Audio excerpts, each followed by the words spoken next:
السلام علیکم دوستوں، ویڈیو کو دیکھنے سے پہلے اگر ابھی تک آپ نے ہمارے اس چینل کو سبسکرائب نہیں کیا تو سبسکرائب کر لیں اور پاس سے گھنٹی کے آئیکن کو ضرور کلک کریں تاکہ ہماری ویڈیو کی نوٹیفیکیشن سب سے پہلے آپ کو پہنچے۔ جزاک اللہ۔ امیر خیر الدین باربروسا، دلچسپ اور علول انگیز تاریخی ناول۔ Episode number 2۔ چٹان کی اوٹ میں بیٹھی ہوئی معاذ اپنی جگہ سے اٹھ کھڑی ہوئی۔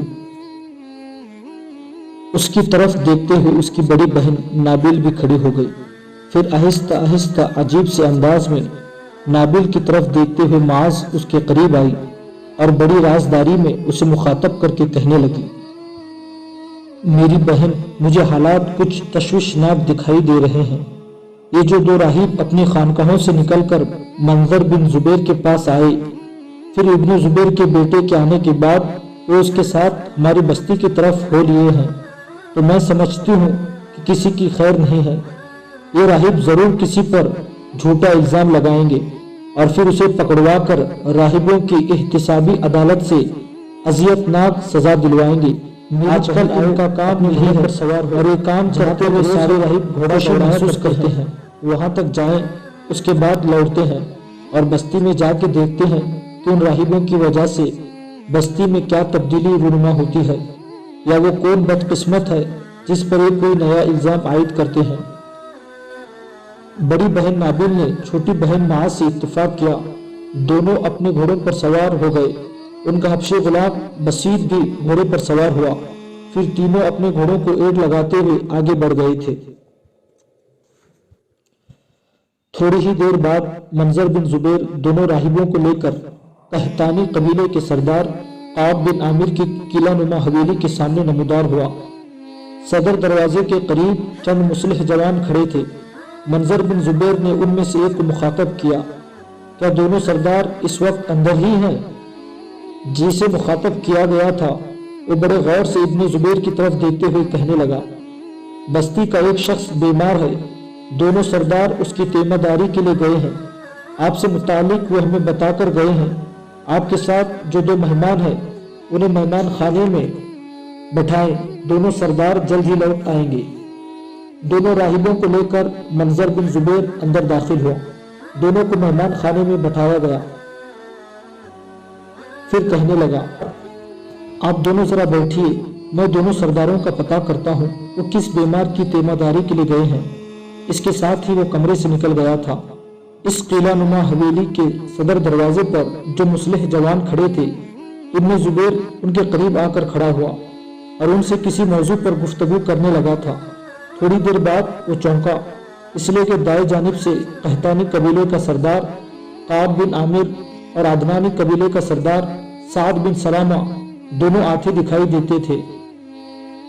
قریب آ کر دونوں خوشگل انداز میں منظر بن زبیر سے ملے۔ پھر کعب بن عامر نے رازدارانہ سے انداز میں اسے مخاطب کیا، کیا جن دونوں مہمانوں نے آنا تھا وہ آ چکے ہیں؟ ابن زبیر مسکرایا، کہنے لگا، سردار آپ کا اندازہ درست ہے، میں انہیں لایا ہوں اور اس وقت وہ مہمان خانے میں بیٹھے بڑی بے چینی سے آپ کی آمد کے منتظر ہیں۔ جواب میں کعب بن عامر نے چرواہے ابن زبیر کا ہاتھ اپنے ہاتھ میں لیا اور کہنے لگا، تم ذرا میرے ساتھ آؤ، میں اور سعد بن سلامہ پسند کریں گے کہ پہلے تم ہمیں ان سے متعلق کچھ تفصیل کہو، اس کے بعد میں ان دونوں سے ملنا پسند کروں گا۔ دونوں سردار چرواہے کو لے کر حویلی کے دوسرے کمرے میں داخل ہوئے۔ جب وہ نشستوں پر بیٹھ گئے تب ابن عامر نے اسے مخاطب کیا، اب ان دونوں سے متعلق مجھ سے تفصیل کہو تاکہ میں اور میرا بھائی سعد بن سلامہ جانے کہ وہ کون ہیں اور کس حد تک ان پر اعتماد اور اعتبار کیا جا سکتا ہے۔ جواب میں منظر بن زبیر نے گلا صاف کیا اور کہنے لگا، آپ دونوں سردار یہ تو جانتے ہیں کہ دریائے فردیش کے کنارے جو راہبوں کی خانقاہیں بنی ہیں، ان کے اندر جو راہب رہتے ہیں وہ نصرانی نہیں مسلمان ہے، اور یہاں کے راہب جب کسی مسلمان پر جھوٹا الزام لگا کر انہیں راہبوں کی احتسابی عدالت کے سامنے پیش کرتے ہیں تو انہی خانقاہوں کے راہب جو اصل میں مسلمان ہیں اور بظاہر نصرانی بنے ہوئے ہیں حرکت میں آتے ہیں اور کسی نہ کسی طرح ان مسلمانوں کو جن جھوٹا الزام لگا کر اذیت خانوں کی طرف روانہ کیا جانا ہوتا ہے، چھڑا لیتے ہیں۔ اب جو جوان میرے ساتھ آئے ہیں ان میں سے ایک کا نام بطروش ہے اور دریائے فردیش کے کنارے کی خانقاہوں میں پہلے سے رہنے والا ہے۔ دوسرا ابھی یوں جانو نوجوان ہے لیکن بہت تیز اور ہوشیار ہے، نام اس کا حسن کرسو ہے، ہسپانیہ کا رہنے والا ہے، لیکن ہسپانیہ کو چھوڑ کر خیر الدین باربروسا کی انتہائی اہم اور قابل اعتماد ساتھیوں میں شامل ہو چکا ہے۔ گو نو عمر ہے لیکن کام بڑے بڑے کرتا ہے، تلوار کا دھنی ہے، بہترین ملاح اور عمدہ قسم کا تیراک ہے، ہسپانیہ کا رہنے والا ہے۔ چند ماہ پہلے جب غرناطہ کے مسلمانوں پر عام حلہ بول دیا گیا تھا اور مسلمانوں کی کتابوں کو جمع کر کے آگ لگا دی گئی تھی، تب یہ لوگ غرناطہ سے بھاگ آئے۔ اس وقت بہت سے لوگوں نے غرناطہ چھوڑا تھا۔ اس بھاگ دوڑ میں اس کی ماں اور بہن اس سے بچھڑ گئے۔ باپ اس کا پہلے ہی حملہ آوروں کے ہاتھوں مارا جا چکا تھا۔ صرف یہ اپنے دادا کو بچا کر البشارات کی طرف لا سکا۔ اس کا دادا جس کا نام جابر بن مغیث ہے، وہ سمندر کے کنارے ماہی گیروں کی ایک بستی میں جھوپڑی کے اندر رہتا ہے۔ یہ لڑکا جس کا نام میں نے حسن کرسو بتایا ہے اپنے دادا کو یہاں سے نکال لے جانا چاہتا ہے، لیکن وہ کہتا ہے کہ جب تک اس کی بہو اس کی پوتی نہیں ملتی اس وقت تک نہیں جائے گا۔ کچھ عرصہ تک یہ اپنی ماں اور بہن کو یہاں تلاش کرتا رہا۔ جب اسے ناکامی ہوئی تو پھر دادا کو بتائے بغیر یہاں سے بھاگا اور خیر الدین باربروسا کے ساتھیوں میں جا شامل ہوا۔ اب پھر اندلس کی سرزمینوں میں داخل ہوا۔ یہاں آ کر اس نے راہب کا بھیس بدلا اور راہب ہی کے بھیس میں یہ غرناطہ اور بہت سے دوسرے شہروں سے گھوم کر آیا ہے۔ دراصل اسے کسی نے بتایا تھا کہ تمہاری ماں اور بہن غرناطہ کی ایک نواحی کلیسا میں اپنے آپ کو وقف کر چکی ہے، اسی بنا پر یہ یہاں آیا ہے۔